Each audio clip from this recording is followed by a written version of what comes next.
The following is a production of DallasCowboys.com and the Dallas Cowboys Football Club. How about them Cowboys? Yeah! Go Cowboys!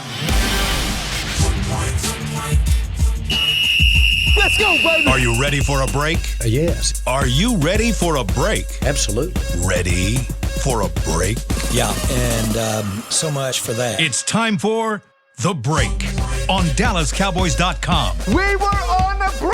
With Nick Eatman, Brian Broaddus, Ambar Garcia, and Derek Eagleton. It is Tuesday, October 11th, 2022, Season 18, Episode number 48. Welcome to the latest edition of The Break. We are live from the SWBC Mortgage Studios at the Star. We are presented by Miller Lite, the only beer of the Dallas Cowboys. It is a Tuesday, so it's Big Picture Tuesday. It's also Fan Question Tuesday. We got a lot of fans that have sent in questions. We'll get to those throughout a majority of the show today. You guys can also call us. The number is 888-855-2297. Again, 888-855-2297. And we'll try to get some phone calls mixed in there as well. I did want to start the show the other day with a topic that we didn't get a chance to hit yesterday around special teams. There are actually a few things that happened in this game regarding the special teams, which by and large, I think over the last year and a half, 2 years, whatever you might want to say, I personally think the special teams have been pretty good. Like, they've had a lot of things to kind of check off, like, man, pretty good in this area, pretty good in this area. That all being said, there were several things that happened in this game that you could look at as special teams and kind of raise an eyebrow. I'll start first just with a general idea. What do you guys think of the current special teams and how well they're performing? Nick? Borderline great. Borderline great. I mean, good to great. I think that they're good. You're going to have to fill me in. I don't remember what happened last game that was so bad. I mean, I missed the extra point. I mean, they had a guy come in there and, it was a misunderstanding of how we snapped the ball. After that, I don't remember anything else that happened on the bad thing. I thought the kicker did a good job. Anger is anger. He's going to be – I think he's going to be fine. But I think for the most part, the special team has been really, really good. Man, I'll tell you what, you couldn't have faked a punt better than they did. Mm-hmm. And, Dallas recognized it. Mm-hmm. They just, they tried to rally. Gifford tried to rally. He saw the personal protector run through. Sometimes, that could have been a bigger play than it was. The missed extra point, that's, to me, that's very simple. And I love the fact that Nick went up and got an explanation of how the operation works. I think that's insight that you get on this program and talk about. It's clear that that Overton, the hand was never presented, and so it's unfortunate that you have that.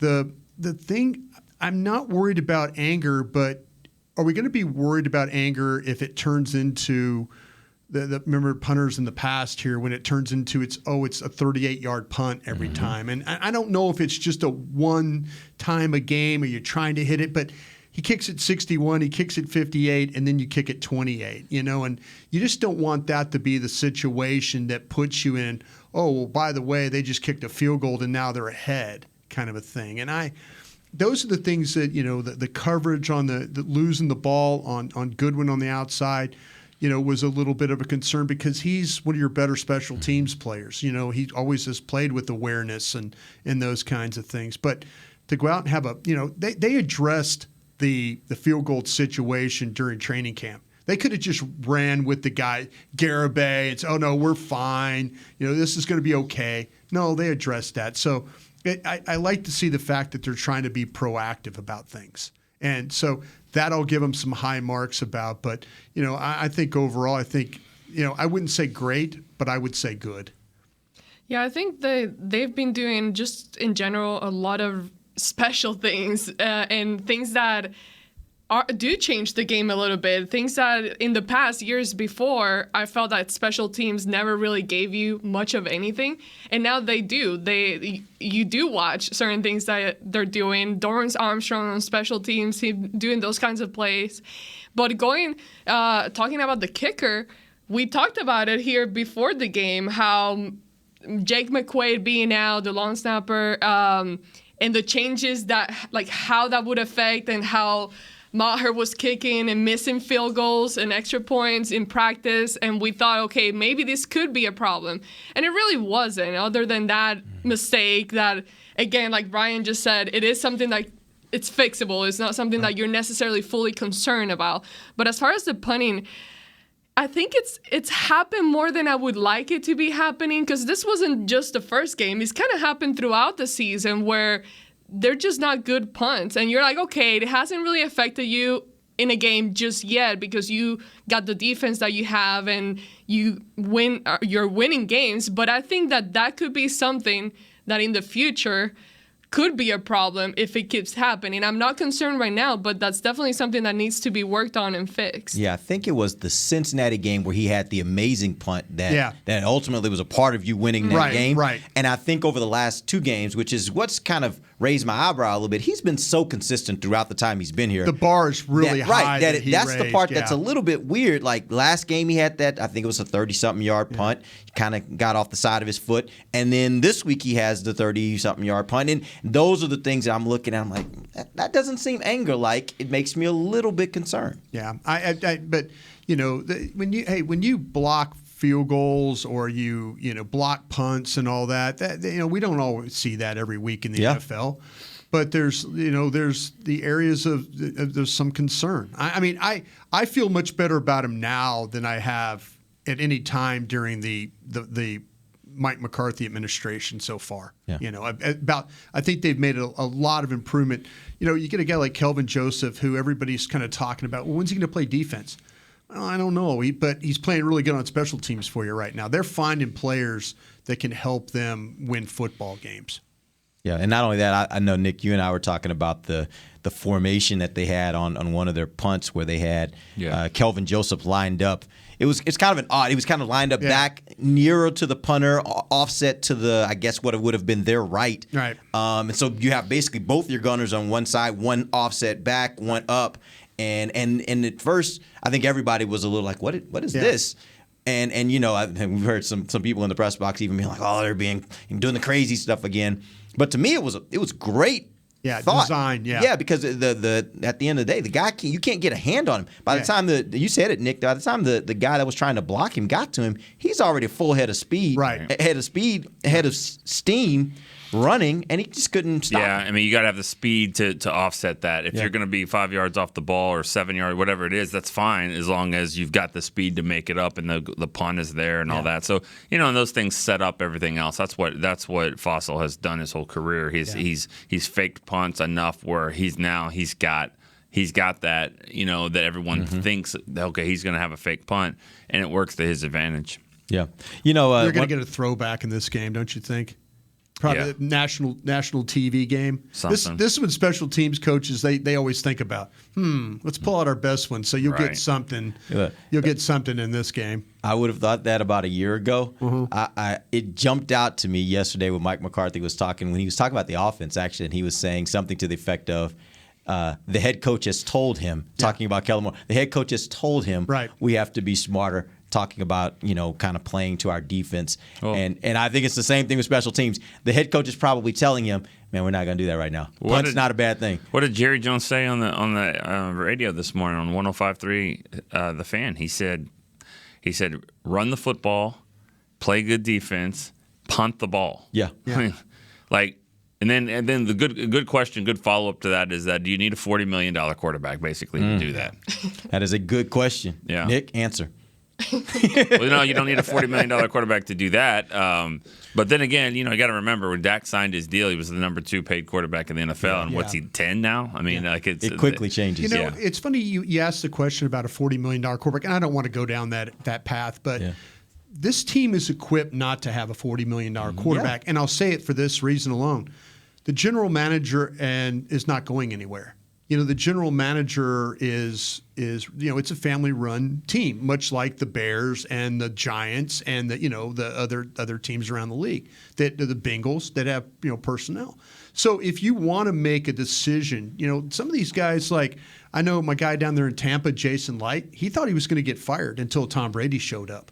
Les Snead thought he was going to get fired until his head coach showed up. Sometimes as a general manager, you have to sign a $40 million a year quarterback, or you have to make a trade to go get one of those guys because of job security and stuff. There's a lot of teams around the league where they're not going to change their general managers. And I'm saying this out of respect for the Cowboys because you know what? They could say, no, we don't have to pay a $40 million a year quarterback because, we feel like that we could draft well enough. We'll go find one and, we'll build around it that way. So a lot of general managers say, I've got to have the $40 million quarterback to win. Yeah, I mean, to me, it goes even further than that. We say this all the time. If you're going to be, I don't think there's ever been a great team that doesn't do something great. You got to do something great, and usually when you sign a quarterback to that, he's great, and you're winning because of that. And I think Dak is good. I don't think Dak is like great, but I think that he's good, and they've won with him. But now they're winning with an absolutely great defense, and if they can just play this way with Dak, and he can take more shots, and also he can run the ball a little bit. Even that's another thing Jerry said. Just imagine how if the defense keeps playing this way, and Dak gives you more as you would expect him to do than Cooper Rush is giving you. And quite frankly, I don't know that they've beaten some teams, and they've beaten some teams I think are pretty good. I don't know that any of the teams they've beaten I expect to see in January, late January, playing football. And so if you're wanting to make a deep run, I don't know Okay, who's question good. for you guys then. good? We know this weekend is a different challenge that we haven't faced just yet. yeah. Imagining Dak is ready to go, and Jerry did talk about it this morning and said, okay, one of the things that he's missing and needs to do is spin the ball when he throws. And that's something that they're going to look at it tomorrow when he gets on there. But let's say he's healthy, he's good to go. For this weekend, who gives you a better chance? I think that's You're going to a need question. You're going to need points, I think. But would you play Dak Prescott this weekend? Can I put that question actually another way, because I want to make sure I get this fan an opportunity to ask his question. But Eric Cordero says, is an 80% Dak, and by the way, that you can put whatever percentage you want on it, better than a 100% Cooper Rush? No. Why? I don't think Dak is that much better than Cooper Rush. And why is he only 80%? What is the part that he's not? Is it the thumb? Then if his thumb isn't if the thumb is the reason why he's 80%, then I think it's worse than that, because Dak doesn't throw the ball completely accurate at a 100%. So if he's an 80% because of the thumb, if it's because of something else, calf, ankle, not calf, that's a big deal, but other things. Just throw something else out there. Yeah, Let's not but do calf. thumb, Yeah. I don't think you can. I don't know. I don't know why. I just, again, I don't. If he's an 80% quarterback because of the thumb, then no. I'd rather my guy. You've already seen him at 100% not do very well. Well, and just not week just Tampa, one. not just week one. Yeah. I'll tell you what, that is a very bold statement you made, and you know what? I applaud What you. do y'all for doing. think? No, 80%? I'll tell you what. To me, I know in this particular game you've got to score. Sure. And I was watching the Eagles this morning, and I'm just thinking, this is going to be a real test for your defense, and they could play really well, and it might not be enough if you don't keep up with, right. If you just can't just leave them out there and just hope for the best and hope that Hurts doesn't see the drop linebacker and he throws you an interception and all that. You've played well against him before, but I think that 80% Dak might give me a chance for more points. That's the only thing I'm thinking of right now. But I applaud you I really do, because you're not. There's a lot of people out there just blindly follow this team and go, it's Dak, it's Dak, it's Dak. But, there's some things that he's deficient at. Right. And he's some things that Cooper Rush is deficient at, but you're not seeing them as much. Yeah. I think that's to me that's fine, but I think it's also just completely dismissing the fact of what Dak did last year. He had some rough games, but Dak was balling. Dak was putting up numbers that Cooper Rush has not come close to in any of the 5 starts that he's had. So I think it's just to me that's a little to say that Dak 80% Dak isn't better than 100% Rush. I don't agree with. Now I will agree with this point that you made. If it's the thumb, that's a whole different thing. And by the way, that's any quarterback in the league. You tell me you get an 80% quarterback versus a 100% quarterback, and you're talking about a thumb on their throwing hand. Now they can't throw the ball. That's what they have to do. So I get that point. That but means just 4 out of every 5, 80%, 4 out of every 5 throws are just going to be crap. I don't know where it's going. And maybe going back the other way. How about that? But my point is, so I get your point. If it's the thumb, and that's what it is in this instance, and I want Dak back when he's 100% because I don't trust a quarterback with a bum thumb says to me you're probably not going to be able to throw the ball at your best, and you might not be able to hold on to the ball if somebody hits that arm. That could become a fumble. So yes, I want him 100% when it comes to the thumb. Yeah, and that's the thing that Cooper Rush has done. He hasn't put you in harm's way with turnovers, and if you want the most redeeming quality, I think Cooper Rush has right now is the fact he doesn't turn the ball over. And with Dak, I'm not sure. If the thumb's bum, yeah. Well, even at 100%, like Nick's talking about, decision making, throwing it across. But Dak has not been a turnover guy throughout his career. Not really. Has he? No, he hasn't been. He's been. He's even admitted it, Derek, standing at the podium, that he goes, I got too greedy. I got too greedy. Yeah, but and that's how was it more than a good quarterback does? The fact that he has to address it, I think, says something. Yeah. I mean, when you stand up there and the question's asked and you say, I got too greedy, you're saying that, like, okay, I tried to force that one when I probably shouldn't have. But most of his career, he has been a guy that's even the opposite of that. He's been real, hesitant towards, throwing the ball in there like that.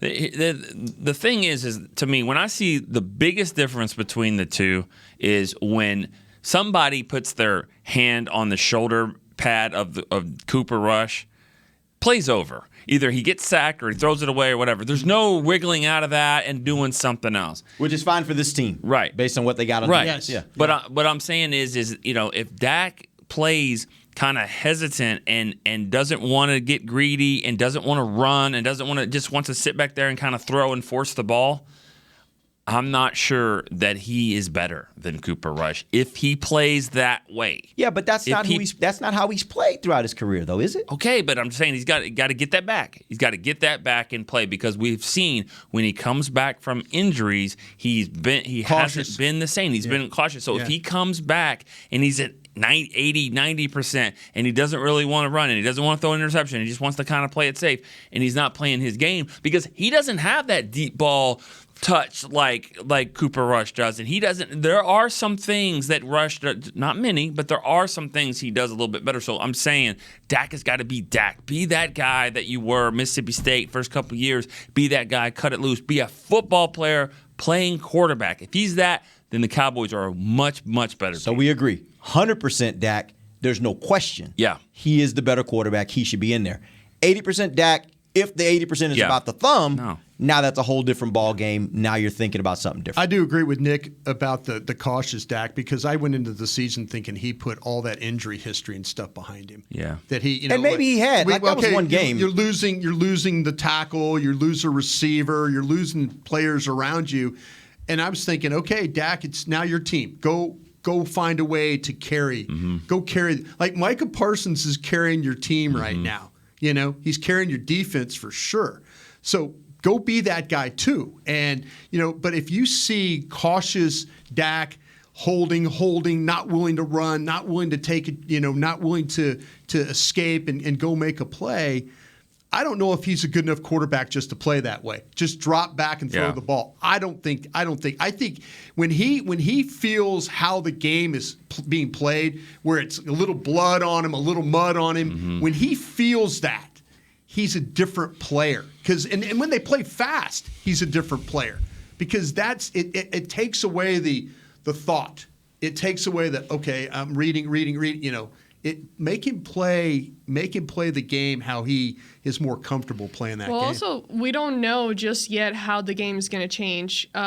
Kellen Moore's game is going to change once Dak comes in because, well, it could be. Maybe there are some things that you realize, okay, maybe because they've said it before, maybe we kind of simplify things a little bit and not give so much and see how that works out for a guy like Dak. And also, with Dak sitting on the sideline, you get a different aspect and view of things, and you start realizing some things that when you go in, this is what I'm going to do, or this is how I'm going to do it. So I think that when he comes back, whenever the time is right, Kellen Moore and what he's going to do with the offense is going to look a little different than what it was at the beginning of that first game, let me say. Because the reality is, you see how you've been playing with Cooper Rush, and yeah, it's like not too much. You're not giving him too much on his plate, and maybe, you need to, because now it's at the point where you need your offense to score more points. And I think a guy like that, with that kind of formula, Cooper Rush's formula right now can be a little bit more successful than what it's been so far. Yeah, the one thing I'll say is the thing I've seen that's really different is they've been committed to the run when Cooper Rush is in there. I think they should continue to be committed to the run. And what that means is I'm not saying I don't want Dak to throw the ball. Don't take the ball out of Dak's hand, but Dak doesn't need to be throwing the ball 40 times in a game. No. You need to find some balance. And by the way, that's just because on a team like this where you have a really good defense, you want to be able to take some time, so you want to be able to run the ball. And this offensive line, as they've shown, they're a good run-blocking offensive line. How much do you think that Dak changes plays at the line? I know this is a that's terrible question for everybody Let here. me do this. Let's do this. I'm going to take a quick break. When we come back, we're going to answer that question. We'll be right back. This is DallasCowboys.com radio. Todd thought it would be secure to jog in the cheetah savanna. Todd believed the big cat repellent he bought online was reliable. And now, Todd is trying to be faster than this cheetah that can run 80 miles per hour. But the good news is, Todd has AT&T 5G that is fast, reliable, and secure. And he learned the best thing to do is stop running and toss her the backpack with the beef stew. AT&T 5G. Fast, reliable, secure. It's not complicated. 5G requires compatible plan and device. 5G may not be available in your area. See att.com/5G for you for details. What do you call a group of grown men and women with their faces painted silver and blue who get together every week to share a 3-hour-long ritual of jumping, singing, and toasting Miller Lite in 10-gallon hats while yelling, "How about them Cowboys?" You call it Miller Time in Dallas. Here's to the Cowboys. Here's to the original light beer. It's Miller Time. Celebrate responsibly. 2021 Miller Brewing Company, Fort Worth, Texas. Want to use what the pros use? How about the official men's skincare brand of the Dallas Cowboys, Jack Black? Right now, you can get the Jack Black Starter, a curated collection of Cowboys locker room favorites for just $10 with free shipping. The starter includes 4 Jack Black skincare favorites, plus a full-sized intense therapy lip balm. Go to getjackblack.com/Cowboys and use the code word TEAMJB. That's getjackblack.com/Cowboys. The Jack Black Starter, $10, free shipping. When you build, you start with the foundation. And home ownership is a foundation of a stable future.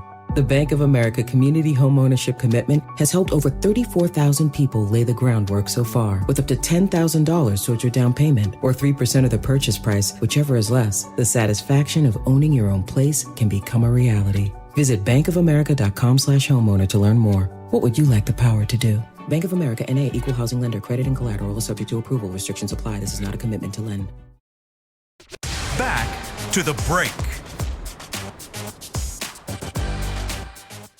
NFL Plus is here. It gives you live, local, and primetime regular season, postseason games on your phone or tablet, game replays, and more. Go to plus.nfl.com and start your free trial of NFL Plus today. Welcome back. I called it Game Pass yesterday. Somebody asked me. Either one, NFL Plus, whatever you want to call it. It works. Just go check it out. Folks, it is worth it. You don't have to be a scout. Just go look at it. If you really want to just learn and understand why things happen, it's a great source. Yeah. It really, really is. There's so much you see in an all 22 that you don't see when you're watching on TV. Yeah. And we see it obviously in the game. We have the benefit if we're in the game, at the game, being able to see that. But yeah, there's so much you miss. All right, we're going to take we're at our second segment. This segment is brought to you by blockchain.com. Brian, you asked the question before the break. What's the question? What was the question? I mean, no. Dak at the line. That's what you get when you're 58 years old. With Dak, how much, and this is going to be hard for us to, unless we ask, and, how much do you think that Dak does change plays at the line of scrimmage? And you have to add to that question, is it different than the amount that Rush does? Because I don't want to get the impression that Dak does it all the time and Rush doesn't. And what we might find out is that they both do it quite a bit, right? Yeah, and it might be a situation where Rush is looking at his team and going, "Man, my defense is playing really well today. Right. If I run the ball, If I run the ball here on 3rd and 12, we might get a first down, or we could punt it. Right. Like the boss wants us to punt it. Yeah, right. You know that's a good point. I was going to say before about Dak has played with a really good defense. Dak hasn't played with a great defense, even last year. That was not a great defense. It was great moments at times. And Great again, They were turnovers. opportunistic last year. That's what they were. But they had some issues too. They weren't playing like this. And so, I mean, I think you got to give Dak credit too for like reading the room. Like, let's see what happens when he's in there and he can see what's happening too. And it's kind of because that Bengals game changed everything. That's when you realize, like, man, They really can play at a high level with Parsons and all that. Just don't F it up, you know? And I think he could play that way too. I think he'll be smart. He's a smart guy. He'll be smart enough to do that as well and then take the chances now and then when they come to like run and get the first down and kind of be Dak. Do you think that quarterbacks hear the label bus driver and it affects them? Yeah, I guess. You know what I mean? I think people say that like, oh, he's a bus driver, but they win games. But he's a bus driver. You think the quarterbacks, especially quarterbacks in this day and age, that are trying to justify salary? It's so stupid though. Bus driver. You know what a bus driver's number one job Safety. is? Don't hit a kid. Yeah. That's the number one job. Yeah. Don't hit anything with the kid don't on hit board. anything. Yeah. Don't do anything bad. Don't endanger. Be safe. Yeah. And that's okay. Be safe. You don't want them taking chances. Yeah, I guarantee, though, if you need to take that thing in the HOV lane and get it and go 75 down there because you're late for a high school game because you were driving bus number 1 out of 8 and they're driving down, I bet he can get on it, too, if you need it. But for the most part, stay 20 miles an hour, stop, get that red light, red stop sign out, make sure nobody goes, make sure everyone's safe around you. See, but they don't pay the bus driver quarterback. No, they don't. I mean, the bus driver is not going to. The bus driver that's driving the yellow dog, he might not get the job at Trailways. You know what I'm saying? But I've always or get to drive the Cowboy bus. I've always thought Tom Brady was the greatest bus driver of all time. And that's why I don't think it's a bad term. I don't think it's a bad term. Bus driver to me is just don't mess it up. Keep it in front of you. But when it's time to go, you can go. You can drive down the field and go and do all that. But I mean, doesn't care about his running backs getting a touchdown. Deion Lewis in the Super Bowl after this glorious comeback. A lot of quarterbacks are throwing that in. Russell wanted to throw it in. Didn't want to run it to Marshawn Lynch. You know what? Just run the ball. Who cares? Because at the end of the day, the only stat people care about is this. Like, hoisting that trophy up, and so I think Dak has that quality. I really do. I don't think Dak cares too much about the stats and all that. He'll run it to Zeke. He'll do that. He'll do what he needs to do. So, but we're talking a lot about a guy that's not going to play. Like, we know that. I don't think there's a chance he plays this week. I don't think there's a chance. And the Eagles are over there like they know who's playing for them. And quite frankly, the way everybody's talking about it, I don't even know if it's a foregone conclusion he plays against the Lions. Like right now, again, if we're talking about getting him to 100%, and I think this team, especially if they get a win this weekend in Philly, I think they're going to look at it too and say, is Dak 100%? What are our medical people saying? If he's 100%, if he's not 100%, and he's throwing well, because that's the other part. It's like the thumb has to get well, and then he hasn't been throwing. So is he back to throwing in a way that he doesn't get him injured because he's throwing so much all of a sudden, right? There's a lot of things that have to be factored in. I'm not certain he plays the next 2 weeks. He has to throw this week to play against the Lions. Yeah. I don't think it's throw this week. I don't think it's throw this week to play against the Eagles. Yeah. I think it's throw well to play against the Lions. Exactly. That's the way I look at it too. Yeah. That's the way I look at it. All right, let's move on to some other questions that we have from some fans. We got a question here from Andrew Rucker. Interesting question. He says, does Tyler Smith have a job when he's healthy, or does he become your swing tackle? Wow. Aaron Donald's reduced him to a swing tackle. I don't. Two bad plays in the whole draft. I mean, go back to the draft. I mean, does your first round pick have a job? Yeah, he does. I think. Question is, does he have his starting job? That's what he should have said. Tyron Smith. I mean, yeah. I don't know. Maybe that's not such a crazy question. That to me is a lot more like, if you want to talk about Dak, that's not the same thing as Tony Romo. This is like Tony Romo because you're talking about an aging player. Yeah. You're talking about a player that you have a replacement for. Yeah. And by the way, he's playing pretty good.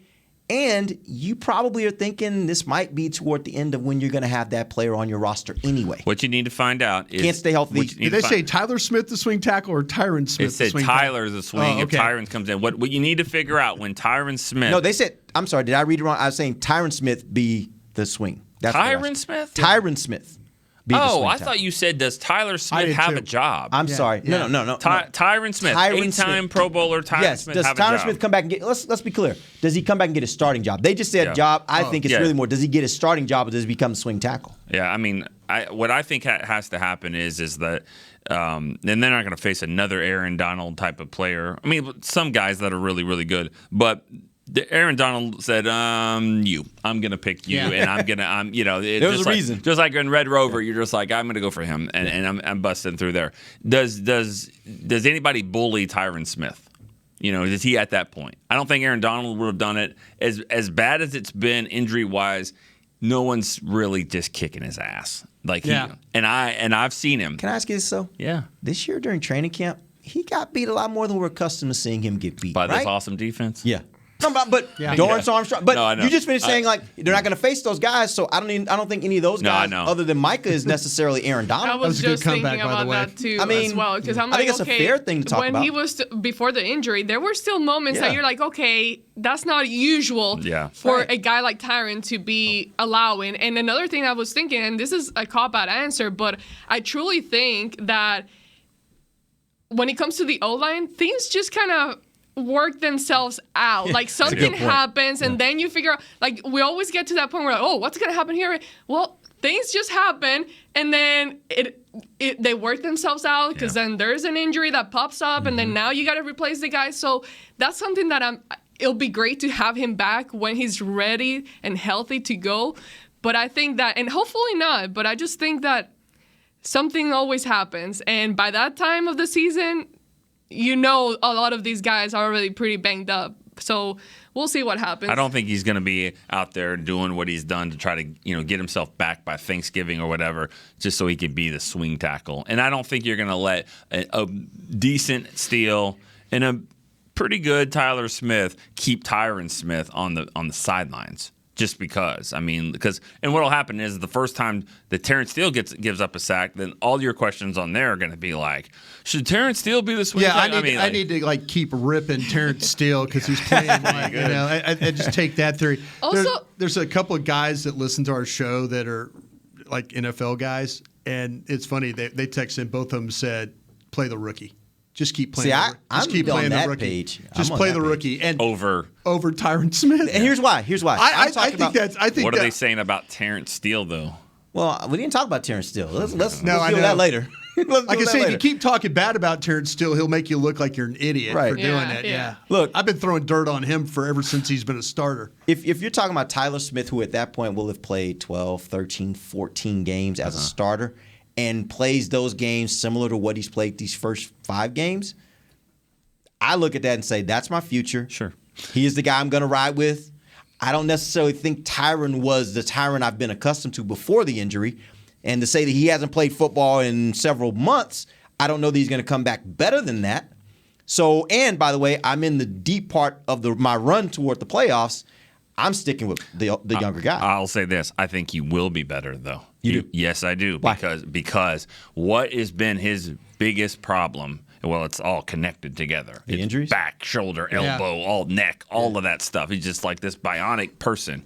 Well, what's been, like he's dealing with the knee, the kneecap or the hamstring, whatever. He's rehabbing that. But all of that has got to be feeling pretty good because every year he tells you in August, I'm feeling better than I've ever felt before because he hasn't been doing anything for a while. So all I'm saying is that if we can get this thing healthy, the hamstring, then he's going to get here in December and he's not going to have those issues, at least for a game. Right, but he didn't have those things in August, and like we said, he wasn't playing like the Tyron we were accustomed to seeing. That doesn't mean he's bad. Right. I mean, he's not the Tyron. So all I'm saying is if he's down a notch and I got this young guy who's playing pretty good and he's going to be my future, why would I disrupt that? Because McGovern maybe isn't playing well, or Tyron Steele. I mean, like she said, everything's going to work I got itself you. out. I got you, and that is a fair point. I just don't see this. I don't see this line being so good that it keeps it Tyron helps Smith get on the field. I don't see that. We're talking all this talk, but we don't even know if he does want to come back. Like, is he at the point? Tyron? Yes. Well, he's trying to work out. I see. Well, I could see a scenario where he's not. But it might be a situation where he's trying to work out just so he can walk again. I mean, you're still rehabbing and all that from what you went through. But it makes me wonder: is he at the point where he's okay, like ready? You know, I hate to call it quits, but he's gone through a lot, and we all know those kinds of pains that regular human beings our size deal with. So I can't imagine what he deals with on a daily basis. No, to your point though, I was in the offseason, there was talk about would you trade him, what could you get? And then it came down to, I had people in the organization tell me, if you try and trade him, he'll retire. He's just not going to go somewhere else and play football. So, I mean, that's kind of to your point. But it just makes me wonder. Man, there was a time when we talked about him as one of the best linemen in the league. And now we're talking about, it looks broken down to me. I mean, gosh, where have we gone?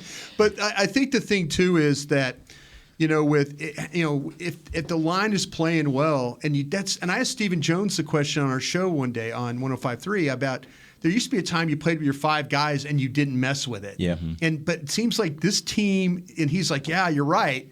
But this team, we have to find the right 5 guys. Mm-hmm. And whether that's Jason Peters or Tyron Smith or whoever that is, we got to keep doing this. So that leads me to believe that they might, even with Tyler Smith playing well, they might put Tyron Smith. But I totally agree with her on this. Totally agree. It will work itself out one way or another. They're not going to sit there with this great problem like, who do you play at left guard in December of an NFL season? No, it'll work itself out. But give them credit that they have rotated enough where they're not scared to play Farniak. They're not scared to play McGovern. Obviously, he starts. They're not even scared to play Tyler Smith and move him around. If they have some backup situations, it's gonna be fine. All right, we're going to take our final break. Come back. We got about 5 minutes left in the show, so we'll hit one more question. We'll be right back. DallasCowboys.com radio. The season is finally here. For months, we've been gearing up to win. Now it's time for the team that performs on any field, United Ag and Turf. With John Deere Zero Turns for mowing, compact tractors for loading, mini excavators for digging, Gator utility vehicles for hauling, implements for grading, hay tools for baling. United Ag and Turf, for winning.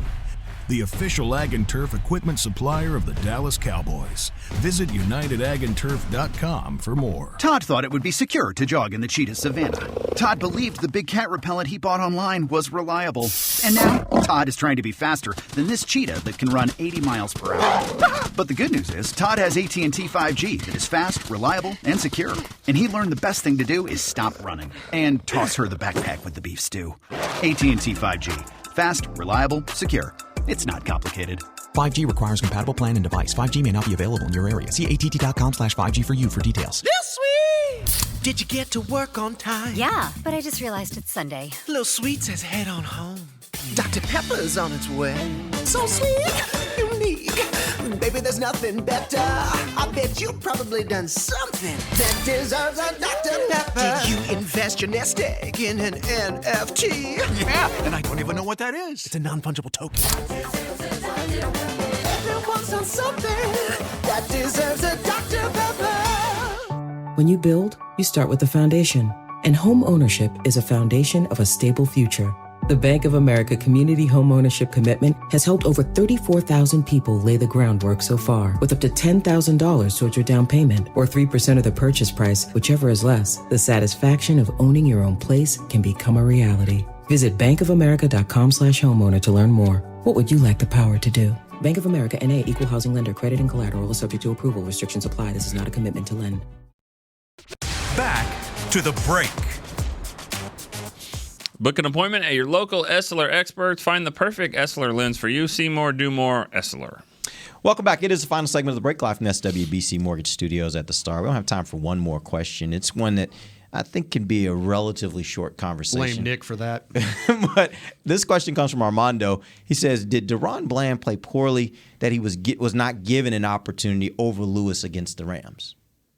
Man, that's a great question, seriously, because to me, I thought the whole thing, I I'm going to give Bland a chance. I need to see Bland play. Even more. But it's such a difficult task to have to deal with the Rams with how the slot's being played. Right. And I would hate to see that kid get out there, and then all of a sudden it's just, okay, you're playing man coverage, you're running all over the place, and you're trying to carry guys, and it doesn't work out. Then your confidence is smashed.